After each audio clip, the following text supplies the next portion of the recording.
pakinggan ang aming kwento. Si Jesus ay buhay, galak ay dalisay, naipakinggan ang kwentong tunay. Kaliwa, Kanan, maganda ang bukas, ngunit ko'y gawin na kaliwa. Kanan, kay Jesus magtiwala, ika'y mahal na.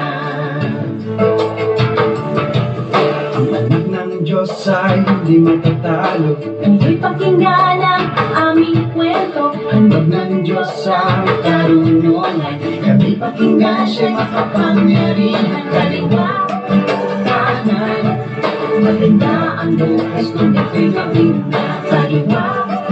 Kanan, kay Jesus magtiwala, ika'y mahal na.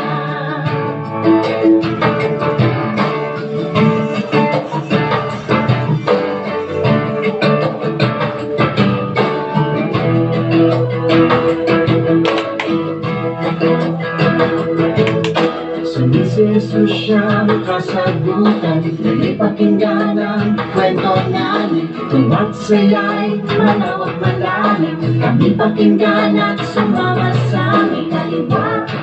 Kanan, maganda ang bukas, ngunit ko'y gawin na kaliwa. Kanan, kay Jesus magtiwala, ika'y mahal na.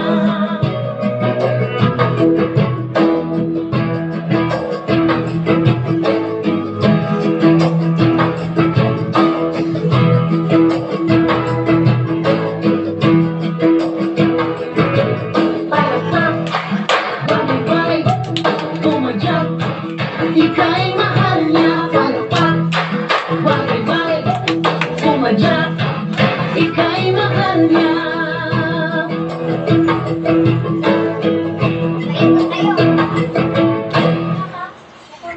Ang ating verse ngayong araw ay matatagpuan sa Psalms 107:14. At ganito ang sinabi, inilabas niya sila sa kadiliman at sa dilim ng kamatayan, at pinatid ang kanilang mga tali. Psalms 107:14. Bago tayo magsimula, manalangin muna po tayo. Lord, sana po maprotektan po lahat ng mga tao sa sakit na COVID-19. Sana po pawalay niyo po ng COVID-19. Sana po malunasan po ng mga sakit na po COVID. Sana po palagi niyo po kami binabantayan. At sana po lahat po ng tao proteksyonan niyo po sa sakit na ito. Sana po bumalik na po ang dati na buhay po. Sana po malaya po ng mga tao kahit saan po kami pumupunta. At sana po importante po maalagaan lang tayo ng mga Panginoon. Sana po, Lord, ikaw lang po akong dadasalan kasi po ikaw lang po aking pag-asa sa itong sakit na ito. Amen.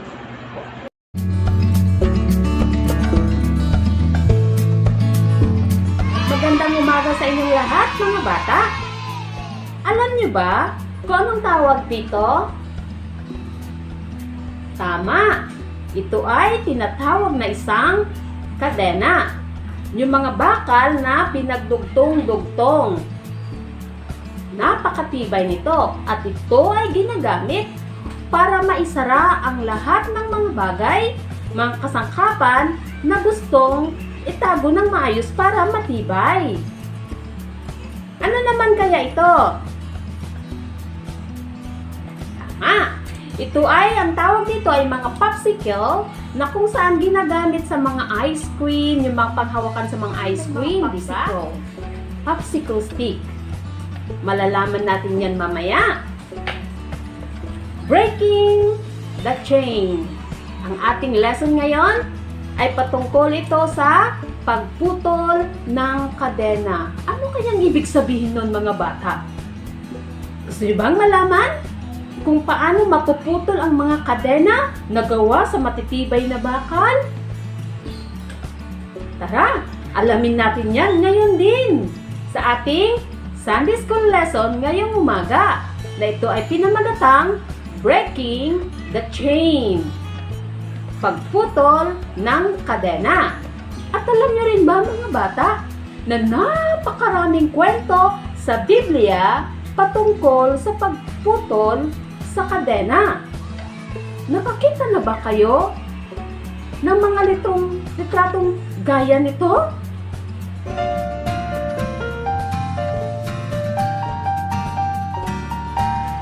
At marami sa Biblia ang nakaranas na makulong at nilagyan ng mga kadena hindi lang sa paa, kundi maging sa kanilang mga kamay.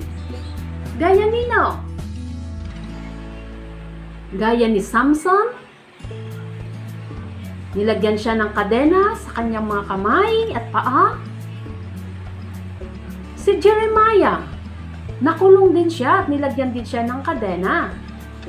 At marami pang iba. Tara, alamin natin kung sino yung dalawang lalaki na nakulong at nilagyan ng mga kadena.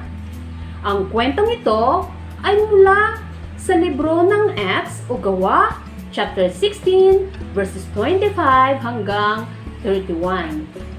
Ito ay si Paul, Apostle Paul, at kasama niya si Silas o Silas. Panoorin natin ito.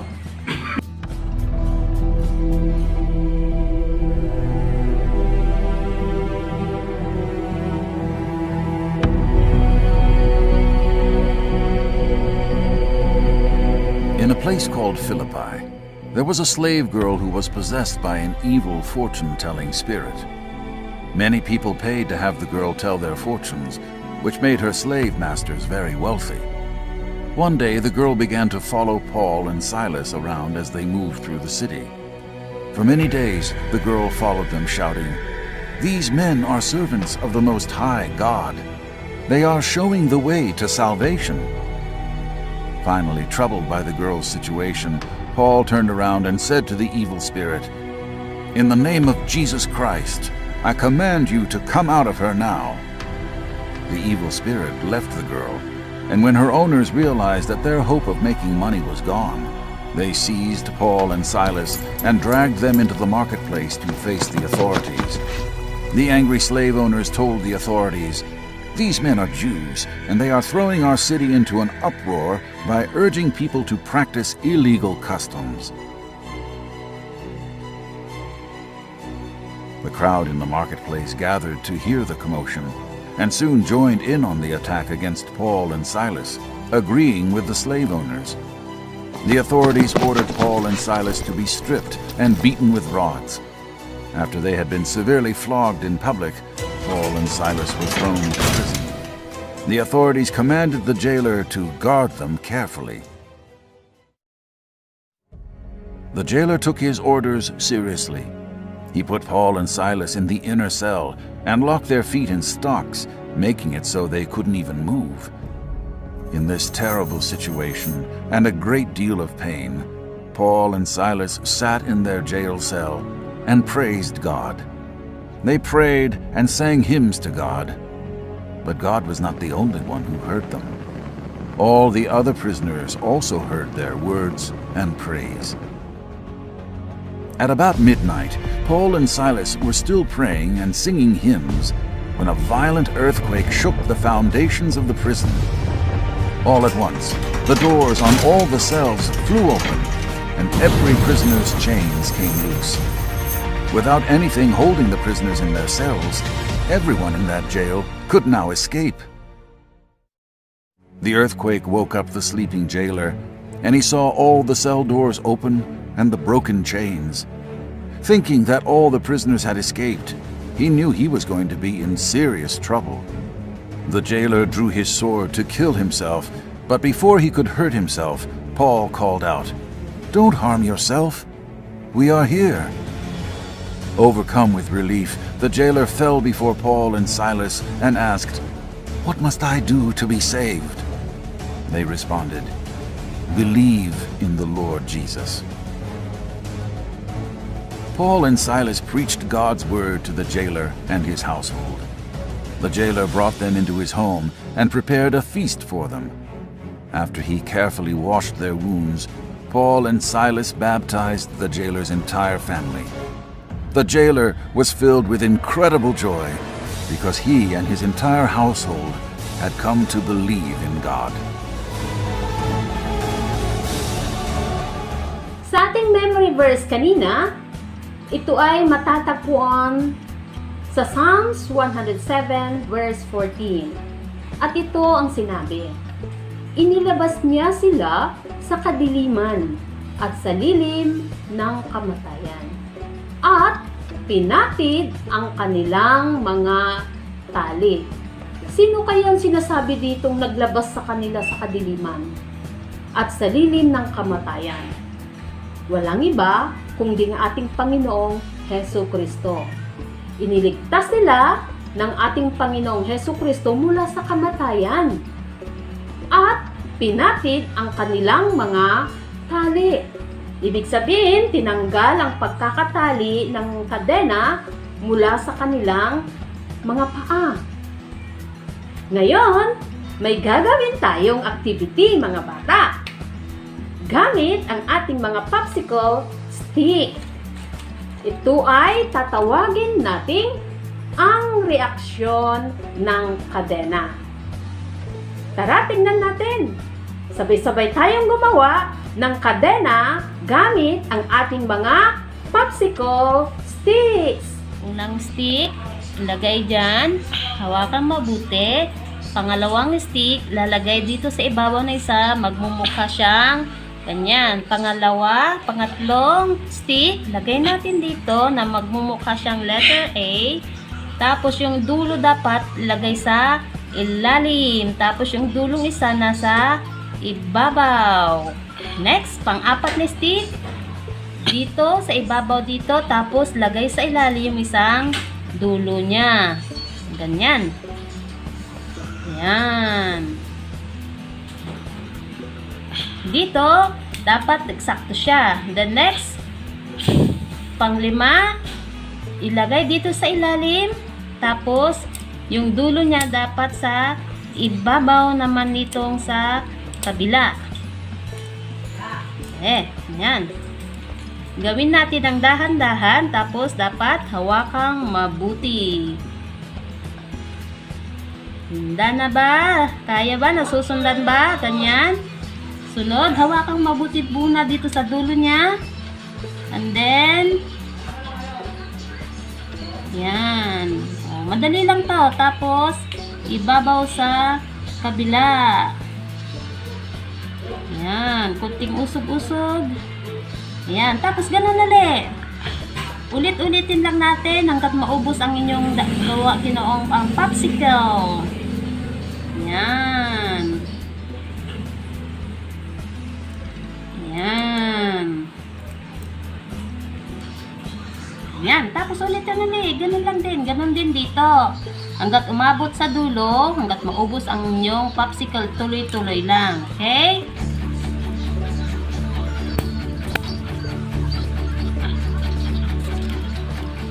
Come on now, let's open up the book. Come on now, and take a good long look and see God has given us all we need to be free. It's about you, it's about me, it's about the truth that sets us free. It's about L-O-V-E, love from the Father up above. It's about hope, it's about life, it's about the love of Jesus Christ. It's about everlasting 2,000 years ago, noon, at nakita natin hanggang dulo ng ating activity sa dulo ng ating popsicle stick kanina, ng ating kadenang gawa sa popsicle stick, hanggang ngayon. Ang Panginoong Hesus Kristo ay tinanggal niya ang kadena para tayo ay makalaya sa kasalanan. At alam niyo din ba na kung ito ay binahagi natin ang tungkol kay Hesus Kristo, ang isang napakagandang balita, ay para din itong isang popsicle stick na hindi tumigil hanggang dulo. Ibig sabihin, ibinahagi sa atin ng mga missionaries o mga misyonaryo? O ito yung mga tagapaghatid ng salita ng Diyos, mga pastors? O mga kamag-anak na alam nila kung ano yung magandang balita tungkol sa kay Hesus Kristo at ang kaligtasan na meron sila? Ito ay kwento nila, ay binahagi nila sa atin. At ito ay ating ibinabahagi din natin, ikinukwento rin natin sa ating mga kalaro, sa ating mga kapatid, sa ating pamilya, at sa lahat ng taong nakakasama natin araw-araw. At pwede rin itong iyong ibahagi, i-share ang magandang balita tungkol sa kay Hesus Kristo at ang kaligtasan na meron na ibinibigay sa atin ng Panginoon ng libre. Mula sa atin hanggang sa magiging anak natin. O sa magiging apo. O diba? 2,000 years ago, parehong istorya at magandang balita patungkol kay Hesus Kristo hanggang ngayon. Gaya ng ating activity kanina, mula simula, ibinahagi natin ang ibinahagi hanggang dumating sa dulo, hanggang dumating ang Panginoong Hesus Kristo. Maraming naligtas, di ba?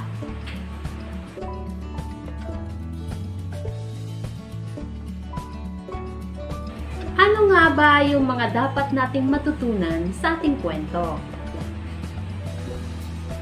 Alam niyo ba na walang imposible sa Panginoong Hesus Kristo? Gaano man niyang kahigpit ang pagkakadena sa lahat ng mga kasalanan natin, kayang-kayang tanggalin niya ng Panginoong Hesus Kristo. Papaanong paraan?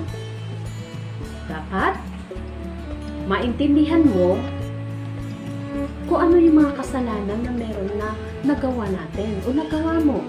Mga kasalanan pa noon na minana natin mula sa unang panahon, at yung mga kasalanan na nagawa natin. Dapat na lahat ng yun ay ihingi ng patawad sa ating Panginoon. Para matanggal yung pagkakadena sa ating mga kasalanan, mga bata, magagawa lang lamang yan, matatanggal lamang yan, kung maniniwala ka kay Hesus Kristo na siya ay namatay, inilibing, at muling nabuhay. At patuloy kang mananampalataya at magtitiwala doon na si Hesus Kristo na ating Panginoon ay namatay ng dahil sa iyo. Kaya dapat tanggapin mo bilang Panginoon mo at iyong tagapagligtas. At tiyak ang mga kasalanan na yun ay matatanggal mula sa iyo sa pagkakadena. Dahil sa tinanggal na ang kadena ng pagkakatali sa atin, mga bata, ang kadena na nakatali sa iyo ng mga kasalanan dapat ay una, hindi ka na dapat magsisinungaling. Tama? Hindi ka na rin dapat nangungupit. Hindi ka na nangungopya. Hindi ka na gumagawa ng mga kasalanan. Sapagkat malaya ka na mula sa kasalanan nang dahil kay sa Panginoong Hesus Kristo na siyang nagtanggal sa lahat ng pagkakadena natin mula sa kasalanan. Lord, salamat po sa pagtanggal sa kadena. Kahit madami kaming kasalanan, pinapatawaran niyo din po kami. At kahit mga bata pa kami.